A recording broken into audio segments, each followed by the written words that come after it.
What's up, y'all? I'm Calvin Austin III, wide receiver for the University of Memphis, and I'm with No Cap Sports with my boy Josh Crawford. Y'all go check it out. Hey, you heard the man, Mr. Killer Speed, Mr. I do it to you on the football field too. Let's welcome Calvin Austin to the podcast, man. Big Cal, what's going up, on, y'all? man? What's up? First of all, I gotta thank Cal multiple times for running it back with me. We actually already did this. Y'all don't know, but we already did this, and I messed up. So Cal was gracious enough to do a favor for an old friend. For sure. Let's get into it, bro. How you been living during the pandemic? Man, I've been good. It was during the pandemic, the only thing you can do is try to get into something new or just keep on expanding what you've been doing. So yeah, I just been really doing football, working out and stuff, and since school started, then just trying to lock in with this school, man. For real though, honestly, that's what we here to do for real, huh? Really, yeah, for real. For the people that don't know, it'll be just review for Calvin, but it's a show. Me and Calvin, he went to Hardin Academy. I went to Lausanne Collegiate School. We played each other 4 years in a row. At high school, we played. Did you ever play JV at Hardin? I might have played you in basketball. I played JV ninth grade. Okay. Freshman year. Yep. Okay. See, we played each other in basketball. Yeah. We've been in group chats together. We talked about it last time. We've called each other a lot of the infamous group chat. For real. Hey, for the people that watch it, if you know. But hey, let me go logistics real quick. Last time you wanted to do track first. You want to do track first again? Yeah, we can do that. We can do that. All right. So first I'm gonna go academic honors. 3.0 club for the 2017 fall semester and the 2019 spring semester. Poli-sci major. What do you plan to do with that post graduation? My plans, I hope to get into. First I want to go to the NFL, and then after that I want to go to grad school, and go in law school for sure. But with that, I want to get into something around the sports world still. So somewhere like an agent, or like a dream, of course, would be a general manager. Of course, that would be the ultimate, Okay, but move your phone just a little bit this way. This way, that's straight. Yeah. That's straight. I agree. And so yeah, hopefully do something with that. But like I said, I've always said to myself, I know that after football, I'm probably gonna end up in some form of coaching. So I'll probably be doing that too. Yeah. I mean, that's the thing, good players, I can go ahead and be a coach. But the one thing I would think about you is you have not your best skill, but the skill you're most known for, your speed. It's just either you got it or you're not. A lot you can work on techniques and things like that, running track, but just the baseline level, your speed is just out of this world compared to a lot of people. But one thing I do want to compliment you about that I've seen you improve on since playing you is your route running, your nuance, your releases, your ability to know how to stack a defender or set a defender up. Things that average fan wouldn't notice. Wouldn't see, yeah. But actually, it's the separator between somebody like all conference guy and all American kind of guy. Yeah. So to see that from you, especially playing against you in high school, you are more of a Swiss Army guy. We're just gonna give Calvin the ball. We're not necessarily gonna throw it to him, in a route. We're gonna hand it off to him, throw him a screen or something like that. So that's not a skill that you were acquainted with, a lot before you got to Memphis. But to see how you improved, how you developed, even I'll shoot a little bit from last time you talked about Ahmad Gardner. How 6'2", 6'3", a big, long guy like that. Yeah. There wasn't really even in our division in high school for you to prepare like that. Yes. Well, you ended up with 9 for 140, a touchdown. You caused a big PI. The first play I seen, you caused a PI on him. Yeah. Third down. So, but it's just amazing to see that somebody, because it's a lot of good athletes out there. A lot of people that are fast, and if they get the ball in their hand, they can do something with it. But preparing yourself to get the ball and preparing yourself, to be open and make plays that's something I honestly didn't think that you would be that good at. But that's like it's part of one of your strengths now, honestly. So going off that, what's one aspect that you want to work on, or you even think that you are good at, you just haven't had the chance to showcase?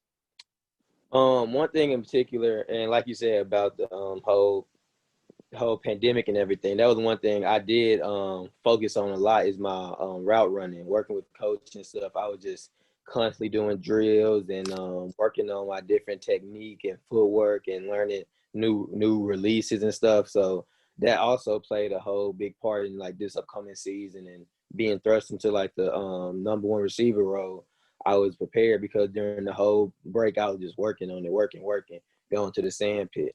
But one thing that I want to one trait that I want to improve on is probably my coverage recognition, and being able to see it full speed, because that also is like, I mean, you can say yourself, for football is mental. It's a mental game as well. So being able to see the coverages and know what's coming, that can only help. And I'll be able to, know how to run my routes because I know what coverage is coming up or where to be, because of timing and all that stuff. So that's one skill that I definitely want to improve on. And one that I think I'm ready to like show some more of it's generally the ball in my hands, just like basically in just open field. I think I've had a couple opportunities this year, but I feel like I can still still feel like I haven't fully shown what I can do with the ball in my hands still. Hey, for real. Like, for those that don't know, I don't have to talk about it. Just go look at this man's senior year huddle. Like, it's ridiculous. He had against high school, six, 7 touchdowns against us. Like, that's what I knew him accustomed to as, just giving the ball. And, Memphis is going to use it more as a traditional slot receiver. But like you said, like, it's still in the bag. You just ain't let you, pull it out. Yeah, I ain't pulling it out. Yeah, I ain't got to. Let me get back on this sprint a little bit before we discuss football. 2019 U.S. Track and Field Coaches Association second team in the 4x1. So what meet was that at? Or that's just an accomplishment. So what was your PR in the 4x1? I want to say the PR was 39. We ended up getting down to 39-1. We ran that at Nationals in 2019 in Austin, Texas. We ran that. We got down to 39-1. Our whole goal was to try to break 39. But in that race, I ended up like toward the end, I like slightly tweaked my hamstring, so I couldn't even drive through how I wanted to. And I think that probably would have took us over. You talking about the straightaway or the curve? Curve. Ooh, yes, sir. Yeah, so I was like, that probably would have got the 38 too, but we were still happy to finish and be able to place. So what did that 39-1 put y'all at? I want to say 11th. Man, well, oh, they were running like 38-2, 38. Oh, they were breaking 7. Oh yeah, they were. People were moving for real. Okay, wow, I did not know that. In college, that's crazy. 2019 All AAC for the 4x1, with the aforementioned 39-1. 2018 U.S. Cross Country Coaches Association honorable mention for the 4x4. We talked about it, before, but for the people that don't know, that's football coaches, especially including Calvin's coaches, use the 4x4 as a punishment tool for football players, for conditioning. So it surprises me that my friend would want to run this for fun. Just explain yourself, Cal. That's the thing. The thing is, I don't want to run it, but I got to. That's the whole thing. But yeah, anyone who has ran a 400, especially the 4x4, knows that afterwards you gonna feel every all of that. But in college though, my first 4x4 I ever ran since I want to say 11th grade of high school maybe. My open PR in the 400 was a 48-2, but my first 4x4 leg I split a 46. So my coach was like, yeah. So my coach was like, yeah, you gonna do this.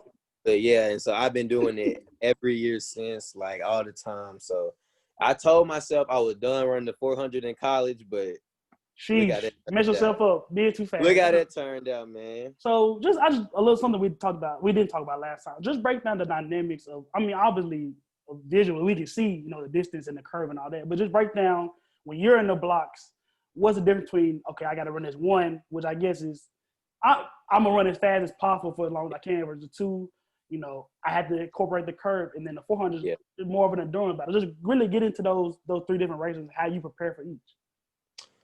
For the 100, really in my preparation, it's all about the start. So I'm just really focused on the start and how long I'm going to be in my drive phase, and when I raise up, just staying relaxed, because in the 100, once you get going, you're gonna get to a certain point around like 50, 60 meters where you're not gonna get any faster.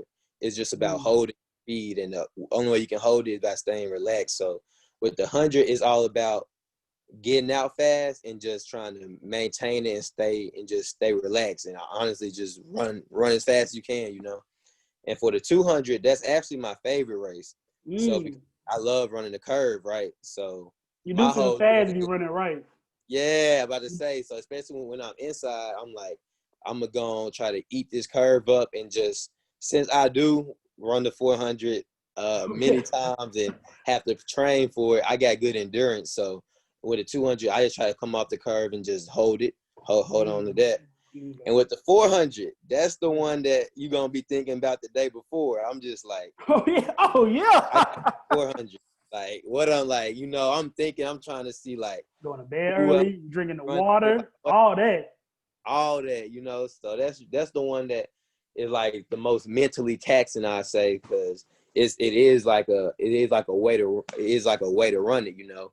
So with that one, I'm just trying to really get out strong, and then for a point, just maintain it and just feel the race out. So when I get around the back stretch, I'm just like, I'm not cruising, but I'm not on like, you know, I'm not running hard. And then when you come around that last curve and onto the straightaway, then it's just about giving it whatever you got left and just fighting to the end with that one. So how much does it take left for that straightaway? Do you have? I was just about to say, with that, there ain't that much left.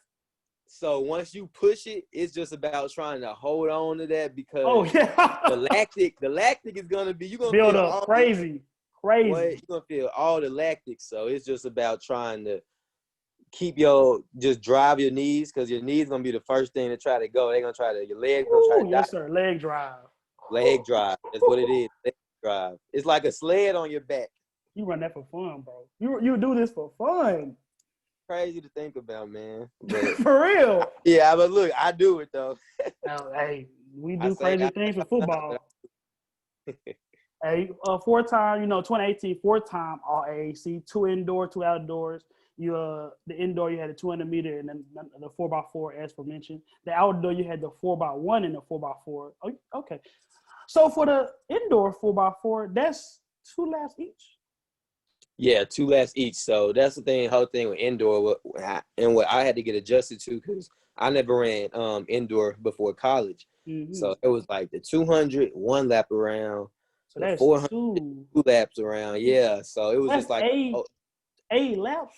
8 laps. Yeah. So it's like a whole getting adjusted to. And then but the track in like Nashville is like I want to say a 300-meter track indoor. So like the 400 is like all the way around is 300. Yeah, all the way around is 300. So it's like the exchange zones are different. Wow. Like you got to run like a lap, and like I want to say, I'm saying lapping in the straightaway, huh? The straightaway. So they got the lap, and then they got the straightaway, like coming off the side. Yeah, so it's weird, because like, like a normal 400, everyone hands off at the same, but you're handing off in the curve, the straightaway. Oh no, that sounds bad. Yeah, and you got a reward for that. So what y'all running there football? Are the times gonna be? I guess the times wouldn't be different because you're running the same amount. But it's even like you said, the exchange zones. Like, so what did y'all run in the indoor, the 4x4? Indoor, I want to say we ran a 308 indoor, a 308 or 309 indoor, and then outdoor we ran a 306. Okay, I'm about to say the time is going to be quicker. Yeah, it's gonna drop just because outside and running is faster. No, most definitely. 2018, 2019, y'all qualified for the outdoor championships in the 4x1. You ran a 39-1, like you said, at the championships, and you qualified for the 4x1 in the East preliminaries in 2018. So we talked a little bit last time about Houston being like the powerhouse, I guess, with the AAC, but with Carl Lewis, I don't know who is going to be better, going to have a better track. So would Houston probably be the best track team in the country? They were definitely top 5 for sure. They're gonna be. I'm about to say Carl Lewis. Yeah, they're gonna be the coach besides Carl Lewis. Yeah, you're gonna be Houston up there, Florida, LSU, Texas Tech. I think Texas Tech won last year actually. But yeah, it's gonna be those schools are gonna usually be around the top. Fighting for first. No, And it's whoever got the best squad that year who usually, takes it. Okay. Yep. And Oregon, I've seen them a couple times watching them. Oregon, yep, Oregon. But no, they bring them down here different, bro. We the dude Donald Gray, that the SMU ran a 10.54 at high school. Ooh, okay. So he moving for real too. No, that's what I'm saying. Like I already knew the number. Cause who was it? Who was it? That was at Central when we was in high school. That was. Oh, Rashad Haynes. Yeah. What did he run? What was his PR? He ran something stupid like what 10.3. I thought he ran. Somebody said he ran 10.3. Like, yeah, it was at some meet. I forgot. I was like, I gotta check that one out. I was like, but didn't nobody see it? And then he ran like that was saying nobody had it. So I was like, that's kind of I don't know. Yeah, you gotta see about that one. No, for real. But so what's your fastest 100 right now? Or what's your fastest 1 and 2 right now? Well, the crazy thing is I've only ran one open 100 in college because in spring, at the beginning of spring, when they go to all the meets and stuff, that's when we have spring football. So I'm actually with football in the spring, and then when spring football is over, the next meet is we have a last chance home meet. And then right after that it's the conference, then regionals, then nationals. So by the time I get back, it's like I have like 3 or 4 days before the meet, so I'm not even in shape to really run. Yeah, so then I'm really just on the 4x1 and 4x4 relays. But in indoor for the 200, I end up getting down to 21-1. So that's why I say I still got a goal to try to break 21. I knew you were try to break, but that's that's what I said. That's what I said. I hate it though because I don't be having time to train because I'll be with football, and with track you gotta really work on that if you want to see because it's all about those little milliseconds and it's technical. Oh yeah, it's real technical. Tedious. Yeah, that's exactly what it is. So it's just gonna take it's gonna take some time. Having been a shot put in this guy in high school, having observed you excel at both sports, I'm gonna let you have it. What do you think you're a better track and field athlete or a better football player? Before I would say freshman year, before sophomore year of college, I would say I was a better track athlete. That's where I spent majority of my time. Like growing up in spring, I would do track for school, and then that summer I would do AAU track with the Memphis Jaguars. So majority of my time was spent around track. So I would say I was a better track athlete. But then once I got into college and saw because I thought I was something in football, and I thought I was, let's say, this good. But when we get to college and see everybody is like, I was like, okay, these guys are on another, level that I got to pick up and get on. Yeah, I was kind of behind, I felt like. So once I saw that, like my whole grind and mindset changed toward football, and I just, continued to work on that, put time in. And so then I would say probably like sophomore year, I became a better football athlete. And I'll say I'm a better football athlete now. Yeah. We discussed it last time, but you talk about your football OGs, the guys you came in and really helped you develop. You said Ant Miller, Phil Mayhew, guys that you were seniors where you were freshmen. They really laid the groundwork and showed you, this is how this program is supposed to operate. So without those guys, what do you think your development would have been? You had Coxie, he left. Especially this year with Kenny being gone as well. It just really speaks about the testament and the things you really learn from guys like that. Yeah. When I first got there, I was like, it was crazy to see how they approach practice. And like coming from high school, we took practices like it was just like fun. Like it was just a place to be. Almost like it wasn't a challenge. But when you get to college, it's a whole different approach and feel to practice, and the pace is so much faster. And so once I got there, it was like I was like, I gotta adjust and be able to work at the same level as they do, because they took practice as like a game. They making big time plays, catches that you see on Saturday. They doing that same thing in practice. And so without like watching them, it would have been I don't know if I would have been like realize the same effort that I needed to put in to, get on that same level. So having them lay that groundwork was very, very important.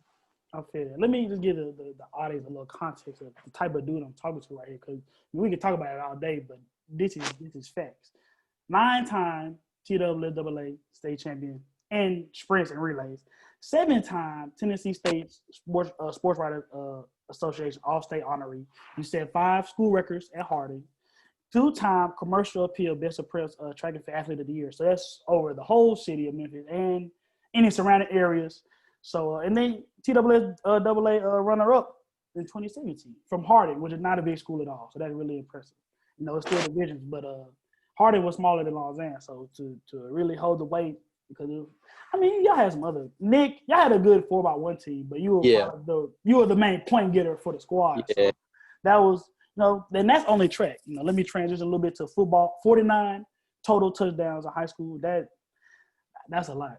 I'm gonna tell you something after we record, so you're gonna be shocked. But Mr. Football semifinalist 2016, All State 2016. Every accolade you can have as a high school guy in Tennessee, you had.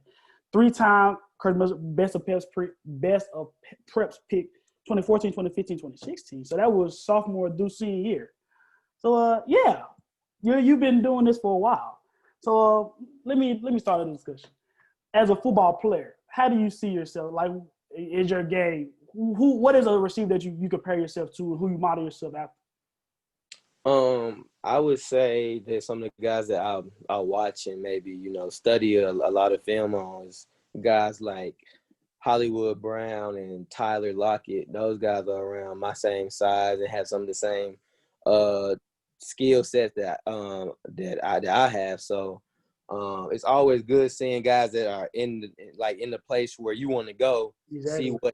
See what they do, and like some of the same releases and stuff that they do that that you can put into your game. So I watch a lot of their stuff.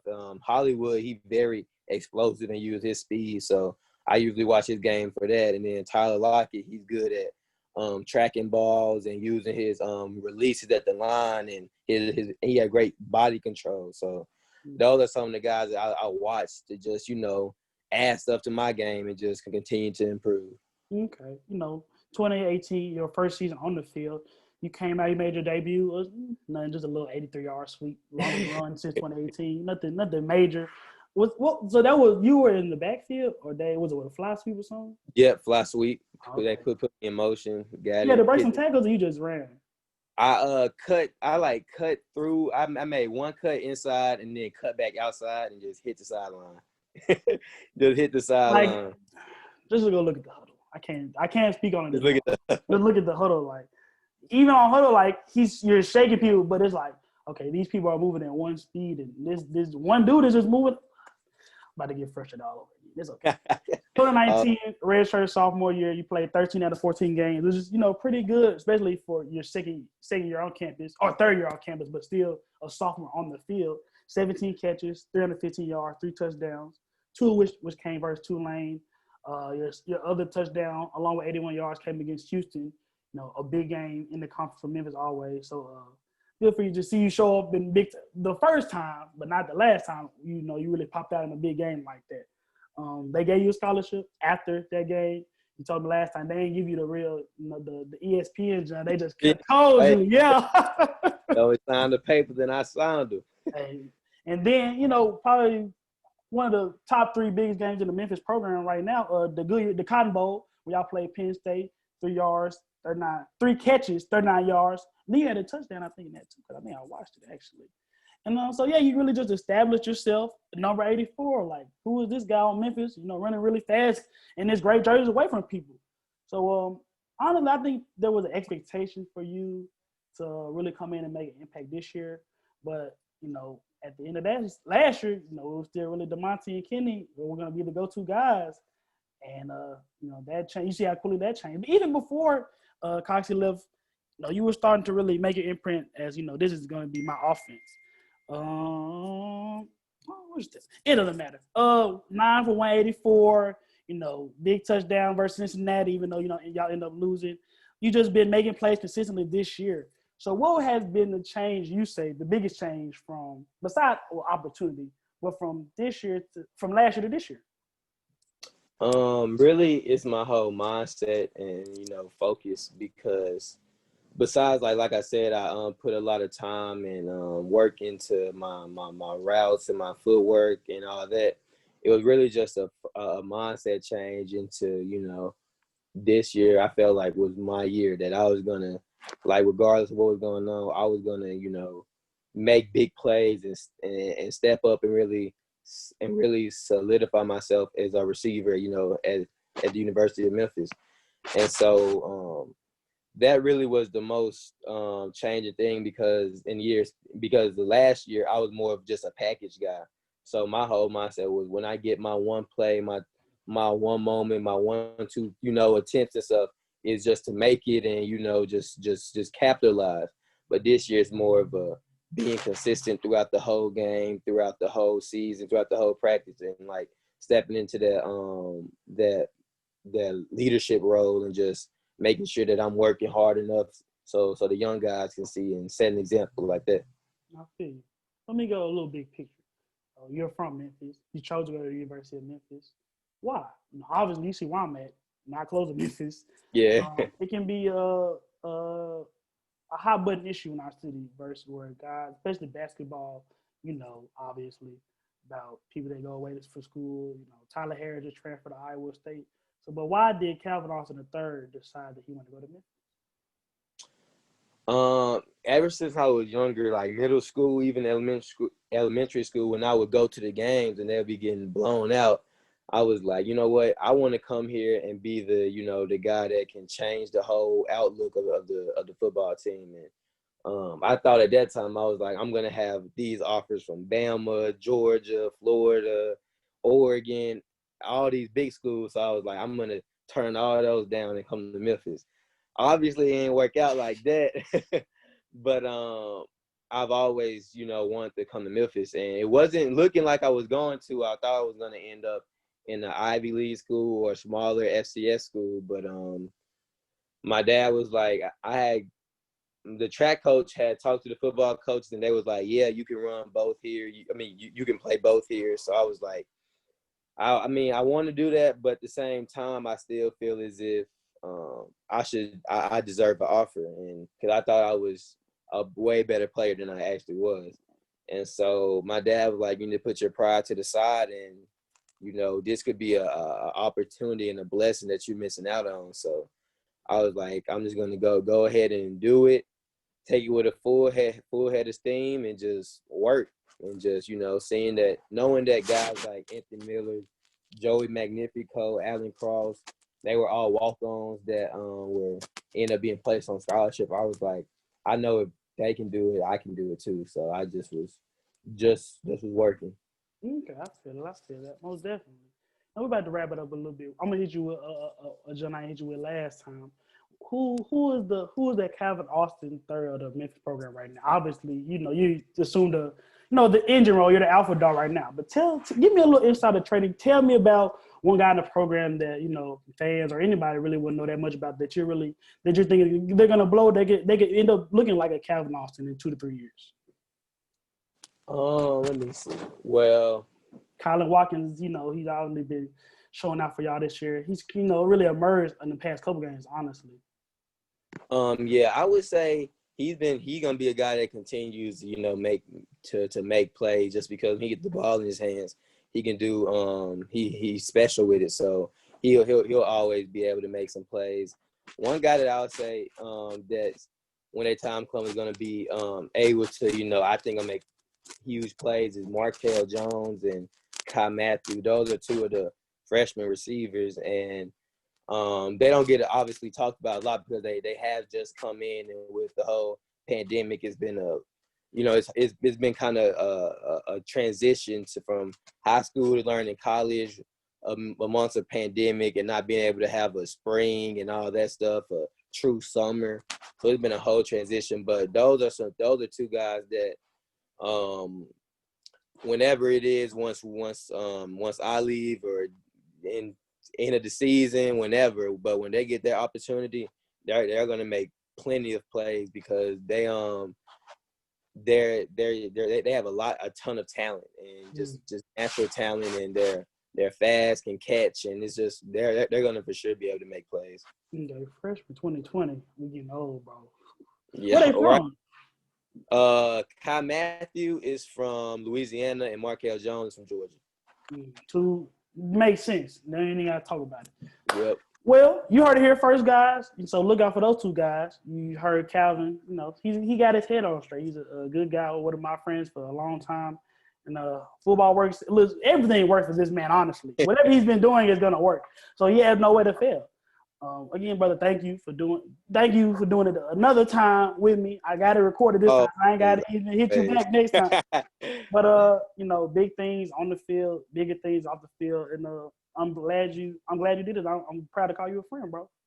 Appreciate it, bro. Appreciate it for having me. And man, this is gonna blow up. I already know it is. Man, I'm trying to, bro.